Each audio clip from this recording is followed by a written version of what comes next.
இனிய தமிழ் அமுத நேயர்களுக்கு இனிய மதிய வணக்கங்கள். இன்றைய பாகவதத்தினுடைய தலைப்பு நாரதர் சொன்ன கதை. பிருகுவுக்கு பிறகு அரசாண்டான் விஜிதாஸ்வன். அவன் தந்தையைப் போலவே நல்ல முறையிலே அரசாட்சி செய்தான். அவனுக்கு 4 தம்பியர்.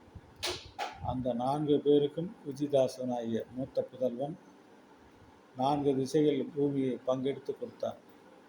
இந்த விஜிதாஸ்வனுக்கும் ஒரு மனைவி, அவள் பெயர் கண்டினி.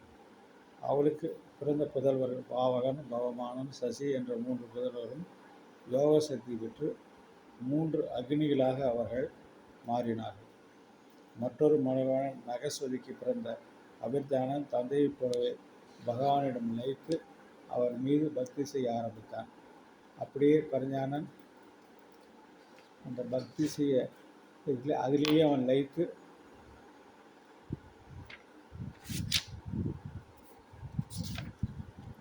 அவன் வைகுண்டத்தை அடைந்தான். அபிர்தானனுக்கு 6 புத்திரர்கள். அவர்களில் ஒருவன் பர்கிஷதன் என்பவர்.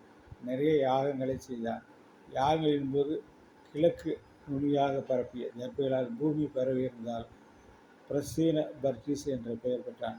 பிராச்சீன பர்கிஸ் சமுத்திரராஜன் மகளான சதுர்த்தியை மணந்தான். அவர்களுக்கு பிறந்த 10 புத்திரர்கள் பிரசேதகர்கள் என்று புகழ் பெற்றார். 10 பேருக்கு பிரசேதஸ் என்ற ஒரே பேர் தான். வம்சத்தை வளர்க்க செய்ய தந்தையின் ஆணை ஏற்று அவர்கள் முதலில் தவம் செய்ய விரும்பி மேற்கே சென்றார்கள். அங்கே ஒரு தடாகத்தில் இனிய சங்கீதம் வெளிப்பட்டது. அவர்கள் ஆச்சரியத்துடன் கவனித்தார்கள். அப்போது தடாகத்திலிருந்து கந்தர்களோடு கிண்ணறர்களோடு சிவபெருமானும் வெளியிட்டார். அவர் பிரசேதர்களுக்கு ருத்ரகீதம் என்னும் பகவான் பெருமிழக்கும் சோத்திரத்தை உபதேசித்தார்.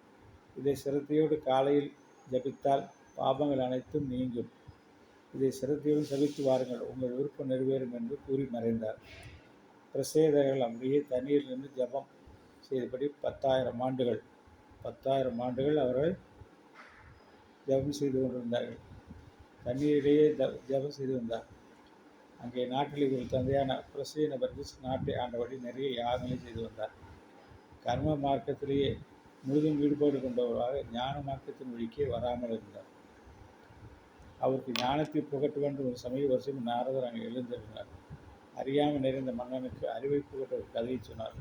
உண்மையில் அது கதையல்ல, ஜீவாத்மா பரமாத்மா பலன்கள் அறியாமை உடல் என்பதன் உண்மை பொருளையே கதை என்று விளக்கினார்.